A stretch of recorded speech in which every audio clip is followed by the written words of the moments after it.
In this episode of the Brawn Body Health and Fitness Podcast, I'm joined by Scoliosis Soph, aka Sophie Bazzano.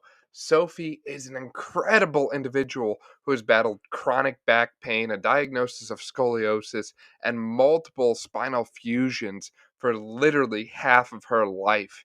Despite all of the setbacks she's faced, she has continued to fight forward on her journey to living a healthy, active, and fit lifestyle. And as you'll learn today, she has amazing goals set for herself and she is working very hard to achieve them. Her journey is very impressive and very inspirational, and I know that you're going to enjoy this podcast episode. Before we get into it, here's a quick word from one of our sponsors. Sophie, welcome to the show. Excited to have you on. Hi, thanks for having me. I'm excited. So, for people who aren't familiar with your journey and your diagnosis of scoliosis and chronic pain and all these crazy things that you've had to deal with, could you kind of fill us in on where that started and where you're at now? Yeah, so I was diagnosed with scoliosis when I was in middle school, kind of noticed some stiffness and tightness in my back. And then I was put into a back brace for about 2 years. I slept in a back brace. And that actually didn't work, didn't stop my spine from curving like the doctors had hoped. So I had my first spinal fusion in 2016, and that was supposed to stop my spine from curving anymore. Basically, I was in immense amounts of pain after that. The doctors kind of couldn't tell me why. And they told me I wouldn't have pain for after 6 months. 2 years later, was still in chronic pain.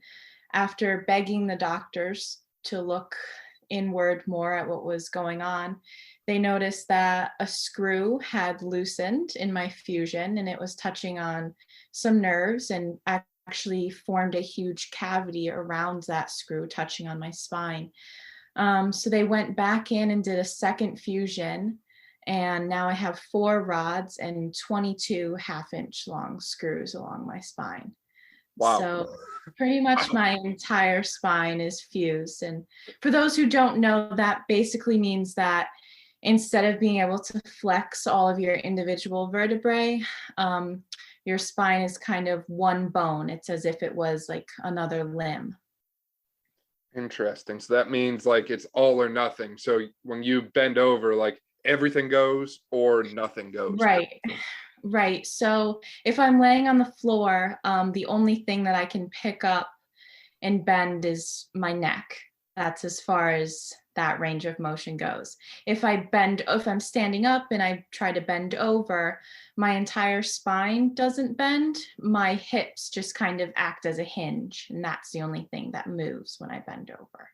Interesting. So have you noticed that your like pain has completely gone away, or has it shifted to other areas? Like, do you ever get like sore, achy hips because they have to kind of pick up all that motion that your spine doesn't have now? Or Yeah, absolutely. So it's kind of interesting. I've been in a lot of different kinds of pain over the past, 8 years. When I first was diagnosed, I just noticed a lot of stiffness in my back and kind of less range of motion depending on which side the curve was on.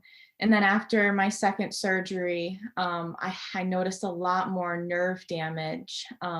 So it got to the point eventually where if you even just if I slipped something in my back pocket, it would just feel like I was being electrocuted in my hips. So I have a lot of muscle and nerve damage, just an array of different kinds of pain. But I think the most frustrating part is not being able to move, because without movement, it's very hard for the body to heal. So. right. So like all these things that people really take for granted, right? Just turning to the left, turning to the right, being able to look over your shoulder, like either your neck picks up all that motion or you have to completely turn yourself to see it, right? Because Right. when we start to twist, our whole back starts to turn. And I'd imagine that probably has an impact on your like overhead reach as well, right? Like reaching way up overhead. Yes. If I reach up high enough, my mid back starts to come into that. So if my mid back is like completely fused, I'm not going to get that extra movement I need to get all the way up overhead. Right. Yeah. So it affects a lot of different things. One thing that I was never told, and that I found it's really made difficult, is actually my breathing patterns. Um, People don't realize that when you inhale and exhale and take a really deep breath to fill up the majority of your lungs, your spine needs to flex to compensate for how your lungs are moving. And so because I can't move those vertebrae or those muscles anymore, I'm not able to take as full and as deep breaths as I should be able to. So it affects a lot of different things that, I was never warned about, or people don't tell you. I mean, breathing patterns, the way I tie my shoes, the way I sleep, how I move, pretty much everything, the way I drive, looking over my shoulder when I'm driving, pretty much just life in general has changed drastically. So you mean that no one kind of told you the full picture of what life would be like post fusion then? Right, exactly. Interesting. So if you were talking with someone who was, saying your shoes 6, 7 years ago, and they have, a spinal curvature that's considered abnormal and their doctor's recommending a fusion, what would you recommend they kind of seek out and look into before going forth with that procedure? Like, what advice would you have given to your past self, I guess I'll say? Yeah, so quite a few people actually reach out, give me TikTok comments, or I'm always like, just DM me. I'm always happy to talk to anybody, just because I was never given this information when I was in their shoes. So the first thing I always ask them is the degree of their curve, because usually doctors start to get concerned about anything above 20 degrees. If it's anything less than 20 degrees, there is, in my opinion, I'm not a doctor or a licensed medical professional, but there's no need for a surgery. A doctor should not be advising you to get a fusion if it's below a 20-degree curve. That's because it can likely be fixed through wearing a brace or through physical exercise. The second thing I always ask them is, do you have a morning stretch routine catered specifically to the curvature of your spine? So there's a lot of different movements, yoga, stretching, exercise poses that you can do to stop and reverse the curvature of a spine. And the way that you stretch should depend on the angle of your curve. So my curve was shaped like an S. It was leaning especially towards, I believe, the left side. So I should have been doing exercises to strengthen the muscles on that side to cushion my spine more and to actually bring it back into alignment. But I never knew that. So I always recommend that people have a daily stretch routine that they do first thing when they get up out of bed, because you're most stiff in the morning from laying down the whole night. And the third thing I'd recommend is being an advocate for yourself and always asking your doctor more questions. If the doctor says that surgery is the only option, you should make the doctor prove why surgery is the only option. Because a lot of times doctors just want to send you in and have you treated as a patient and then send you on your way. And that's not really the case. There are so many more options that I wish that I explored and kind of fixed it through training rather than just getting the surgery. Right, that's a great point. And it's going to vary a little bit based on what type of scoliosis someone is diagnosed with.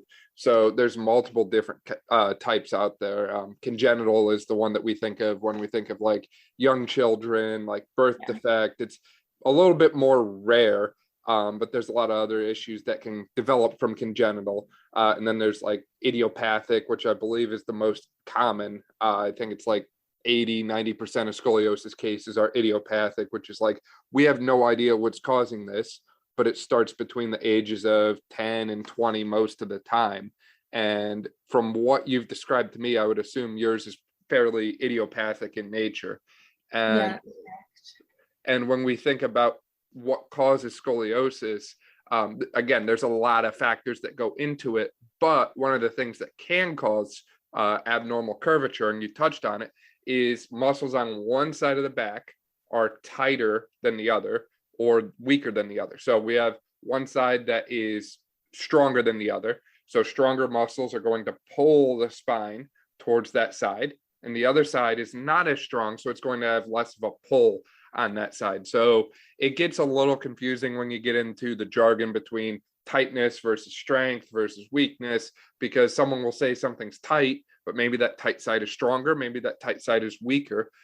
So there's a lot of different theories on spine stability and the whole muscle tightness, muscle weakness, muscle length thing. But in general, the way I look at it is you basically have some sort of imbalance on one side versus the other, and you need to try and even the two sides out. And that might help to reduce your scoliotic curvature, or at least get it to the point where it's not problematic. Because, you know, I've been through PT school at this point, and in pretty much any lab that we did hands-on stuff, from, you know, anatomy where we're just kind of learning the bones and stuff, to musculoskeletal stuff and palpation, everyone that goes down my spine picks out that there's a rib hump underneath my right shoulder blade. And they're like, oh, you know, that must mean you have like an abnormal curvature. It must be like a, you know, S-shaped curve there, something. I'm like, yeah, but it doesn't give me problems because, you know, I've actively found a way to work through it. And even if there was something there, it's probably negligible, nothing compared to what you had. So there is definitely the possibility in some cases to find ways to manage it a little bit more conservatively. And I think the biggest key to making that an option for people is catching this stuff early, right? So I think most schools at this point do that little, like, the school nurse comes in, does the little spine curvature check. Yeah. It's Yes. not the most reliable thing, but it's better than No, nothing. it's definitely not the most reliable. Actually, I had that done, and my school nurse didn't notice anything. And then the week after, I had a doctor's appointment, you know, just with my pediatrician, and he actually noticed the curvature in my spine. And my mom and I were shocked because the school nurse had just checked for it a week before. So I Yeah. don't know. It Part of it too is they have so many people to go through, and you've got one person doing it. Yeah. So that's where it's obviously essential to work in those follow-ups and second opinions and all that with your primary care provider, because more eyes on the same problem never hurt anything. That's right. Absolutely. And it seems like what really stands out to me about you now is you've been through all this, right? You've been through the spinal fusion, the spinal surgeries, you've been through the chronic pain, you've got the nerve damage, and you recognize now that, yeah, it would have been nice to know all these things back, you know, a couple years ago, and maybe we'd be in a different place right now. But that doesn't seem to deter you or stop you or hinder you whatsoever. It really seems like you've kind of used what's happened to you and made that your kind of future in a way, I'll say, because you're now online inspiring other people. You're helping people who are in similar situations to what you've been, and you're absolutely crushing it in the health and fitness sense, which I can Thank you. imagine is pretty rare for someone who's been through what you've been through. Because when you've been through that much pain and that much, like, just surgical intervention, I'll say, it's probably not overly easy to get motivated to go to the gym and start squatting and deadlifting and doing pull-ups, right? Yeah, absolutely. Absolutely. So can you walk us through a little bit about that? So where you're currently at when it comes to health and fitness? Yeah, so I did ballet actually for 10 years, when I was 3 to about 13. And then after I quit ballet, I was diagnosed with scoliosis. So everyone was a little bit shocked at the diagnosis because, you know, ballet is extremely focused on posture, form, you know. And if I had continued with that, the curve probably would have never formed to begin with. But everything happens for a reason. So after I was in the back brace and then had my first surgery, I knew right after my first surgery, I wanted to start working out again. I always loved to work out, but hated sports. Not a sports girl at all, but just the idea of lifting weights just intrigued me. So I'd work out at home, and then I was really disappointed when I needed to get a second surgery. And then after the second surgery, I started doing the Insanity program, the DVD program by Shanti, and working out like 6 days a week, really a lot of cardio based, so lost a lot of fat. And my doctor told me, you can't work out 6 days a week. You can't do that. And he told me I'd never be able to lift weights. And I said, well, how long does it take to heal really? He's like, to be safe, it's about 2 years. So I waited 2 years and then started lifting weights at home, got into that, became absolutely obsessed with it, lost a lot of weight. And then I had followed this girl, Catherine Nash, on Instagram for a while. And she really interested me because she had the same fusion that I had. And she has a training program. So then I joined her training program, and that's what got me into the gym. And now I've been with her program for about 8 months and have a coach with her. And now I work out and I lift 5 days a week. And I have never been in such little pain since I was first diagnosed. It's been incredible. That's awesome. I'm so glad to hear that you were able to kind of find a path forward at a time when you faced a lot of uncertainty, for lack of a better way to put it. I'm curious, what do your workouts look like right now? Do you still do most of the same exercises that you would expect anyone to do despite the spinal fusion? Yeah, so I think the biggest thing that it affects is definitely leg days and ab training. People are shocked at the way that I can form my abs because I can't flex them. There's no movement there. So I do a lot of like stability work with my abs, a lot of breathing exercises, a lot of work where I'm just lying flat on the ground and moving my legs to kind of work them. And then for leg days, I just actually texted my coach this week. I was like, let's just assume no lunges ever. So lunges are something that I found that it doesn't matter the variation, curtsy, elevated barbell, dumbbell, doesn't matter. Just my hips hate lunges. And I also can't do deadlifts. I used to deadlift and I used to love them just because it made me feel strong, to move that amount of weight like that it's impressive. But it's just not worth the pain. So there's just a couple movements like that my hips really don't like. Lunges, deadlifts. I can't run long distance at all. I used to do cross country. It's just not worth the damage that it does to your hips. But other than that, it's pretty much the same. Honestly, I feel like in a way it helps my form because in a lot of exercises, they tell you don't arch your back, hold your back in neutral. And I can't arch my back at all. So it works out in some exercises. Yeah, for sure. And I think it's important to throw in there too that I'm seeing a lot of people lately who take that cue, don't arch your back, and they're going a little too far with it to the point where their spine is too straight, right? So we have kyphosis and scoliosis in our spine, and there should be, kyphosis, scoliosis, geez, that was a brain fart. We have kyphosis and lordosis in our spine. Yeah. So alternating curvatures, your normal spine should look like a nice S pattern. And what we're finding is when we tell people, straighten your back over and over and over again, they go into these extreme lordotic positions. So they're overcompensating for the movement with lordosis.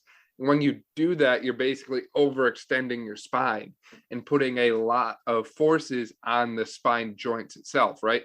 So we say to avoid the flexion because that puts a lot of pressure on the spine discs, but extension is actually going to stress the joints. And if you look into like sports that like lacrosse, for example, that involve a lot of extension, right? Every shot you have to extend your back. You end up seeing a lot of back pain and a lot of what we call spondylolisthesis and spondies, different kinds of fractures at different levels of the spine. So it's very interesting how we use this cue, keep your back straight.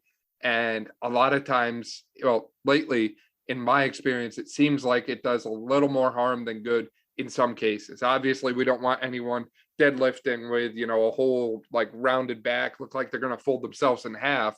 But we need to be careful with the cues that we use to people and make sure that we sweat the small stuff with these details, because if we don't get the form right and there's hundreds of pounds of weight involved, then our margin for error is very small before something goes wrong.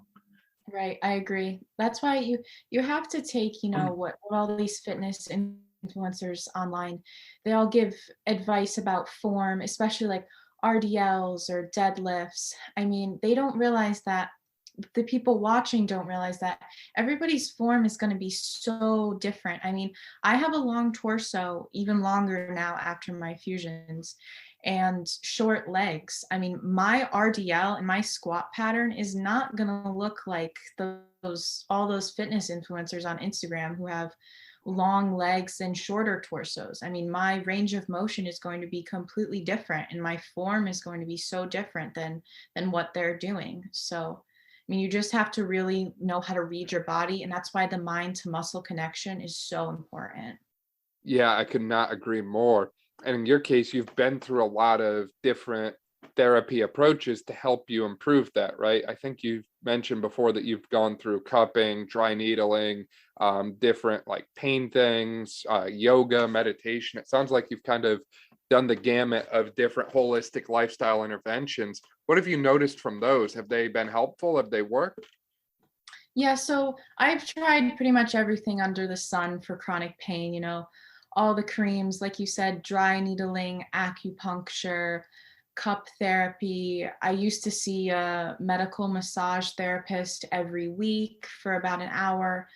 I've gone through physical therapy twice. I did aqua physical therapy. I've done it all. Um, the biggest thing that I think helps is stretching every morning, getting yourself up. And because when you sleep for 8 or 9 hours in that one position, you're gonna be stiff. Fusion, scoliosis or not, you wake up in the morning, you're stiff. So I think that that's the biggest thing that's helped me, along with cup therapy. So cupping, basically, there's a lot of different types of it. I use static cupping. So I have these plastic little suction cups, and it comes like with a pump vacuum, and you put them on different areas of your body where you feel extreme tightness, and give the gun like 3 pumps. It creates a suction, and basically what it does is it increases circulation by allowing airflow and to separate the muscles and increases the blood flow. So with more blood rushing to your muscles, they can heal faster, more oxygen, it decreases inflammation. So that, I think, has been a lifesaver. I do that about every 2 weeks. Other than that, I didn't really find that physical therapy helped me that much. Physical therapy is great. I think it has its place. And I loved my therapist themselves, but I just think that the level of pain that I was in, to only go there once a week and then have them give me a handful of exercises, it just didn't benefit me as much as I'd liked it to. But Right, right. So I'll break that up into two different points. First, about the cupping, I cannot echo what you said more. I've used cupping with my own patients. I used it on myself. My family now owns multiple sets of cups, and my mom will use it for headaches and different things. Like, it's very effective, and it's very easy to learn how to do cupping on yourself or on someone else. Obviously, you should seek out a provider who has experience with it, like a physical therapist or a chiro or something like that. Don't just go to Joe down the street from you and get some cupping done, because there's risks to it, like anything. Like, I wouldn't cup someone who's got a blood clot in their leg. Like, I wouldn't oh, cup directly absolutely. over top that. There's always certain risks that you have to watch out for. But in general, it does seem to be very effective, and it does help to reduce pain through this thing we call the gate control theory. So essentially, in your spine, in your nerves, there's a few different nerve pathways: A betas, A deltas, and C fibers. And the cupping works very similar to a TENS unit. It stimulates the A beta nerve fibers, which inhibits the A delta and C fibers. Well, A delta and C fibers transmit pain. So that's where we get the whole gate control concept from. If we turn this one on, it shuts the gate or closes the gate and prevents the transmission of pain. So it can be a very effective way to reduce someone's pain and discomfort very quickly. And it's also extremely effective if you pair it with stretching and mobility type stuff. Yeah, So absolutely. if you have like tight quads, if you put those cups all on your quads and start stretching them, you're going to get a very deep stretch. It might be a little painful at first, but it's going to be a huge stretch. And I notice a lot of people see a lot of benefit from that, even more so than just stretching alone in some cases. Second part to that is the PT aspect. And this is something we just recently talked at length about with Dr. Kelly Starrett on the podcast from the Ready State. And we had a great discussion on where physical therapy is currently and where we need to go. And there's a lot of good things about the physical therapy model, right? A lot of states allow direct access. So anyone can walk in off the street and see a physical therapy provider for a period of time. Some states it's 30 days, other states it's 60, other states have no limit. So you can treat that patient as long as you see medical necessity. But what physical therapy care looks like is different in each state. It's different in each kind of subdivision. It's different from one company to the next. And as a result, there's a lack of consistency. So Dr. Starrett was talking a lot about what PT was like in California. In California, grade 5 joint manipulation techniques cannot be performed by a physical therapist. Meanwhile, in other states like Arizona, they can. California doesn't have dry needling. Meanwhile, Arizona does. So there's a lot of these kind of differences that go into, this central thing, this central field of medicine that make each person's experience very different. And we were talking a lot about what would lead to a better future for physical therapy. And one of the things he pointed to is, this is a field that understands human movement and human anatomy better than anyone else, because we spend years and years studying exercise science, biomechanics, anatomy through cadaver dissections. We do a lot of it. And as a result, we're in a great position to combine that knowledge of anatomy and movement with, seeing people on the regularly for up to hour-long sessions at times. So why don't we take advantage of that? We have so much time with our patients. We can see them pretty regularly for the most part, as long as we can show necessity, and we can make a great impact on their ability to move. We can educate them on different factors impacting their movement, right? Like sleep, like nutrition, like stress, all these different things that impact someone's overall movement. Because if we can't move normally, then what kind of life are we living? I can't even tell you how many people I've seen that don't even breathe normally, and we kind of have to breathe. So it's just interesting how we have this field that's so uniquely suited for change and impact on so many people's lives, but we just haven't quite figured out how to make the most of it yet in some cases, I'll say. And again, I say this as someone who's going into the field right now, but I always like to look at, what could we do to improve our current situation? What could we do to make this better? And what could we do to make a more positive impact on other people instead of just settling for, it's good enough? Yeah, no, I definitely agree. I mean, I live in Connecticut, so I'm not really sure how my state laws differ from other states' physical therapy laws, but I think it's about, you get like 30 sessions, which the state will cover for free. And after that, you have to pay out of pocket depending on your insurance. So it got to the point for me, it really didn't make sense if I wasn't seeing a big improvement. But I think too, the biggest thing with physical therapy is, chances are you're going to be going like 1 to 2 times a week. I usually went twice a week for an hour. One, like they call it like a land session, because it was just like traditional physical therapy. And then I had another session that week in the pool. But the biggest thing is, you have to be an advocate for yourself. You're the patient. If they assign you exercises and you're supposed to do them every day at home and you're not doing them, then you might as well not go to your appointments too. So I'm so glad you said that.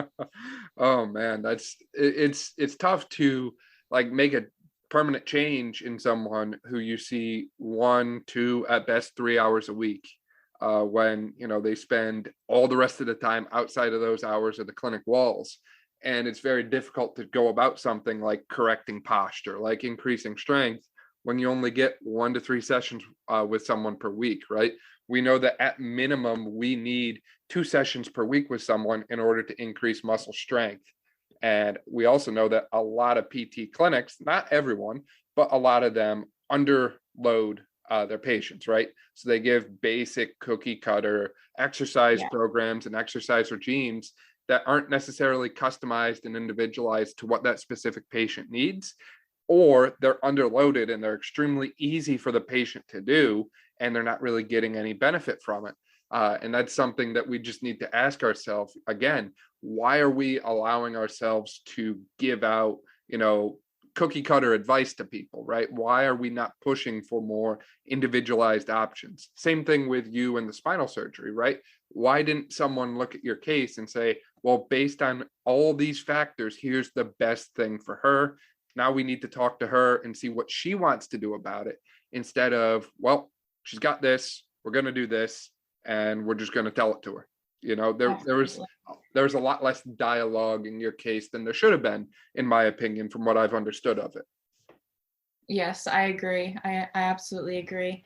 I think that there should have been a bigger discussion, but also, I mean, the doctor gave, and I had a great doctor. I mean, he was like #1 in the state for children's for treating like spinal fusions in children's scoliosis.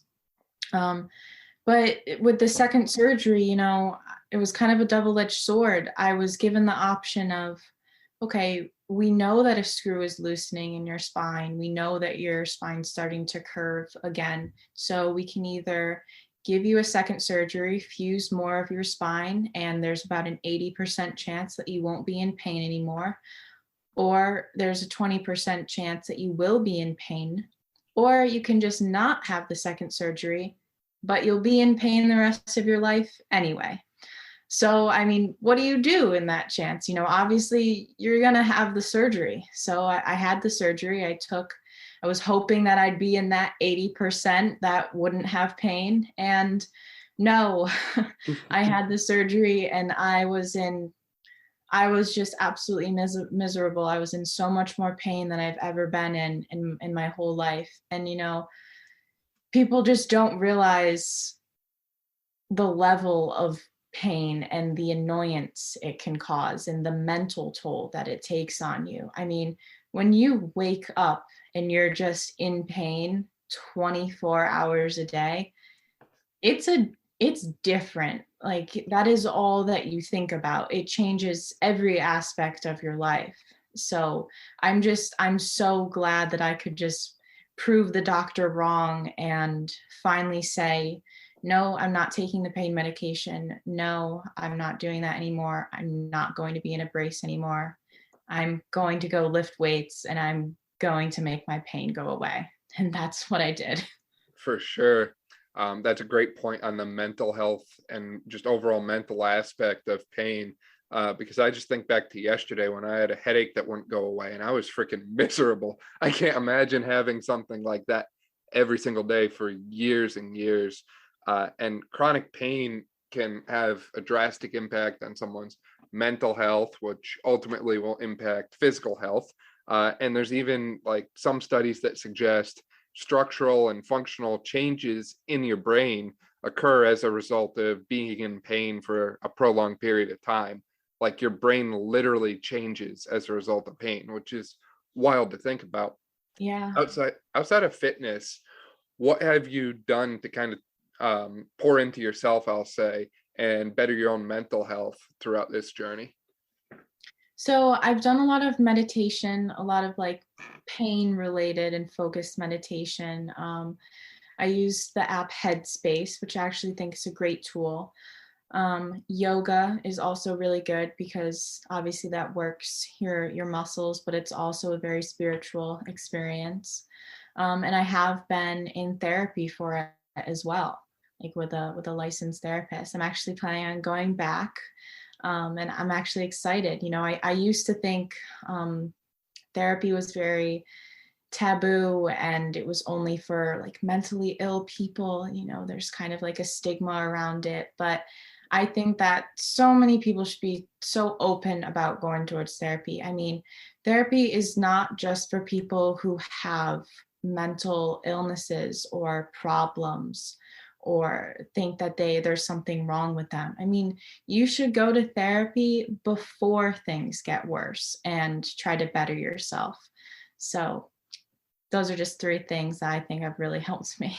For sure. I can't echo that point enough on preventative instead of reactive measures, because it seems like most of the American medical model, again, there's pros and cons to every medical system, but a majority of ours is reactive instead of preventative. We do really well in the secondary and tertiary care realms, but our primary care preventative screening realm is not always the best of the best.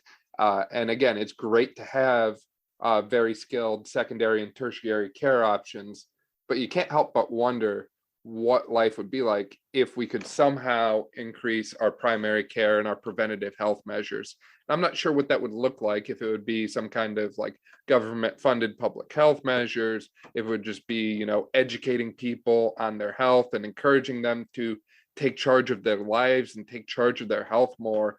But there's clearly a need to prevent problems before they get to a breaking point, and prevent that downward spiral that we see far too often when it comes to disease. Yeah, absolutely. I mean, this is getting, it's definitely a larger topic, and I could go on about this for hours, but I think that there's a major problem. I mean, that's a good idea in theory, but the drug corporations are just far too large for ever allow that to happen. I mean, that's the real problem. That's probably why I was pushed to have the surgery. That's probably why I was put on muscle relaxers years after the surgery, or nerve medication, and the nerve medication was actually an antidepressant. So I mean, there's a lot of things that I wish that doctors would do differently. That's why I always stress that you have to be an advocate for yourself. If you walk into a doctor's office with a problem and the first thing that they do is give you a bottle of pills or prescribe you a medication, that's not the answer. You should always try to fix something naturally without taking prescription medication beforehand. I mean, I was just in the doctor's, a GI doctor a couple of months ago, and I had stomach problems, and it was my second time seeing that doctor. And the first time she diagnosed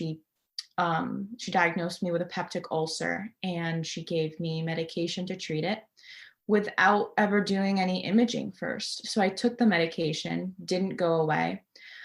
And then I went back and I said, look, I still have pain. And so she did an endoscopy, found that I did not have a peptic ulcer, gave me more medication to treat a different problem.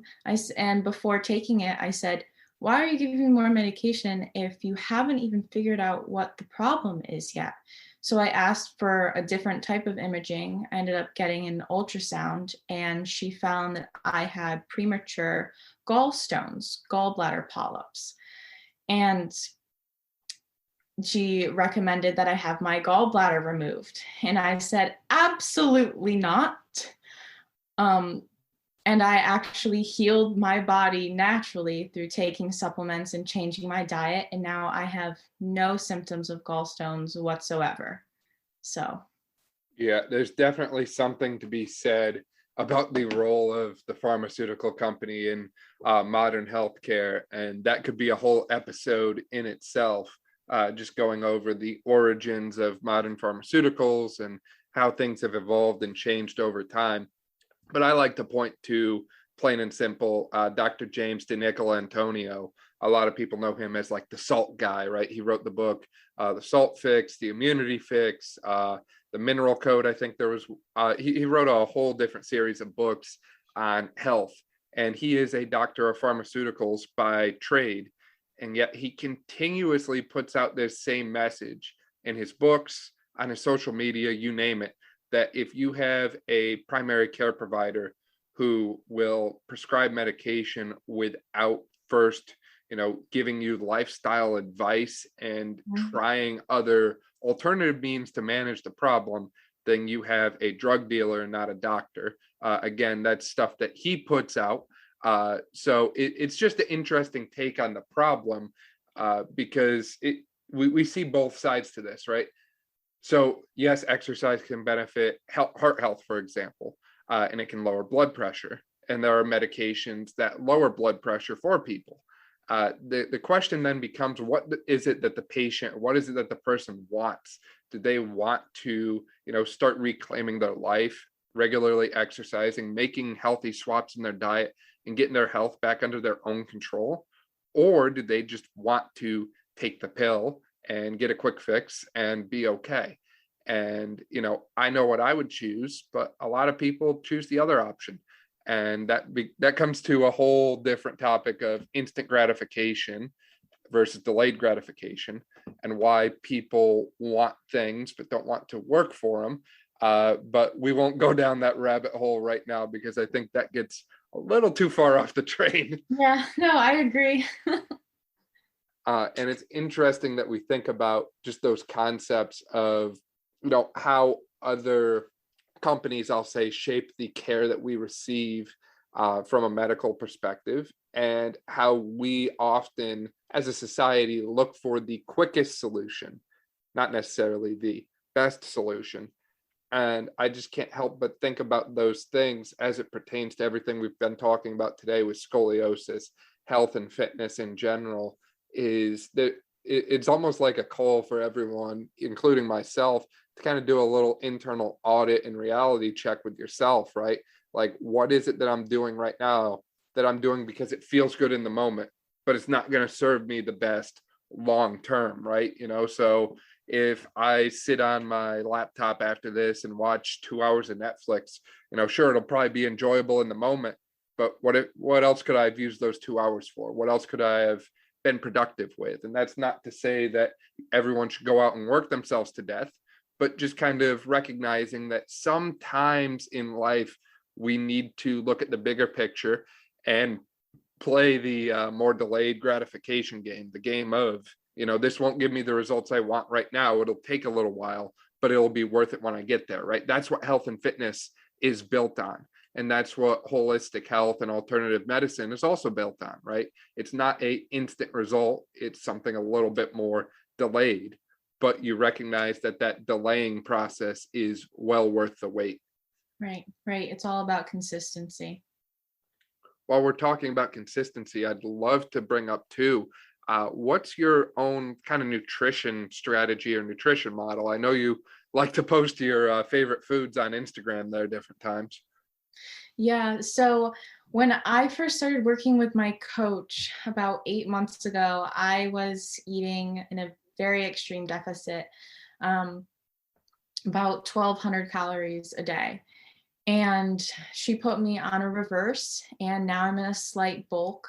So now right now I'm at roughly 2,800 calories a day. So it's pretty high for somebody my size. And I track the macros as well. So I'm at very high protein. I have like over 150 grams of protein a day, and very high carb, because I find that personally my body digests carbs a lot easier than fat. Um, so high protein, high carb, and I'll pretty much eat anything that can fit into my macros, because I try to balance it a little bit. Obviously get all of my protein from, good whole healthy protein sources: chicken, turkey, beans, non-fat Greek yogurt. But I mean, if I need to have a protein bar or a bag of Quest chips or like Kodiak protein waffles, I can supplement from there. I used to be extremely rigorous with my diet before I had my coach.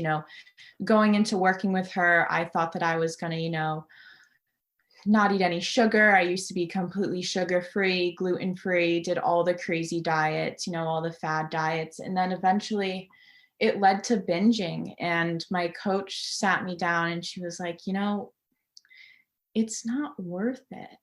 I mean, I used to read all these health books and be absolutely terrified of everything that I was putting into my body. If it came out of a package, I was scared of it. If it had preservatives or sugar, I was scared of it. But eventually I realized that although it may be doing my body good to eat raw, everything, healthy, it was really weighing on me mentally. I mean, you can be the healthiest version physically that you can be, but if it's affecting your mental health, it's only worth it to a certain extent. So now I eat pretty much whatever I want as long as it's tracked and within macros. And I have one cheat meal a week with like a family dinner night with my family. And yeah, hopefully I'll start cutting this spring. Awesome. What's your favorite cheat meal? So my favorite dessert would be carrot cake, but Mhm. then if I'm going out for like dinner, probably penne alla vodka. Oh, I like the sounds of that. I Yeah. usually people give me like, oh, pizza or chicken wings or something like that, but that's a different one. Wow, I like that. I like that a lot. Yep. I was raised Italian, so it's always going to be pasta. Awesome. Sophie, what's on the horizon for you, I'll say? What's your next plan? What's coming in the future? And what's your, I guess, vision for yourself here as we roll through 2022 and beyond? Yeah, so I'm really hoping to compete this season. I'm training to be a figure competitor. Hopefully, it'll only take me, the coach I'm starting to work with now, he says should only take me about a year to get my pro card. So that's very exciting. Um, and then obviously, I really want to grow on social media. My TikTok is doing pretty good right now, but I really want to grow on Instagram. And I think the end goal would be I really want to be a coach, like an online coach, because the coach I have now has just helped me tremendously. She's changed my entire life. And I want to be able to do that for people and to really help them mentally and physically. I'd really specifically like to train people with disabilities because, that's a very unique type of work. And I was always told I would never be able to do what I'm doing. And I just don't think that people should listen to that. If you think that you're capable of doing something, I want to help those people succeed. There's definitely a need for that right now. You're hitting the nail right on the head there, Sophie. I also saw you're planning to graduate from Purdue next year in 2023. Is that correct? Yes, that's correct. So I'll graduate there with my bachelor's in business, focus in administration. And then hopefully I'll have my training certificate as well a year after that. And then you do a lot of virtual assistant work, I think, too now. Yeah, so I'm in, I'm between jobs right now, so mostly focusing on training. But I'm thinking about starting a virtual assistant company, but I'm waiting to hear back from a few other job opportunities before, I really delve into that. Yeah, for sure. That's interesting. Sophie, anything that you want to close out on or you really want people to take home from your story, your journey, and message?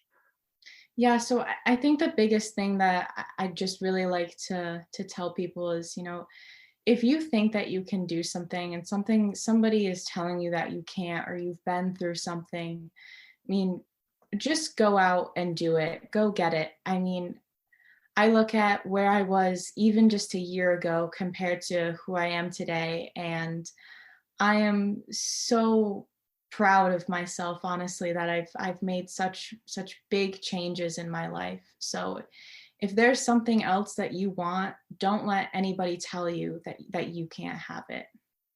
I love that message. Big fan of that.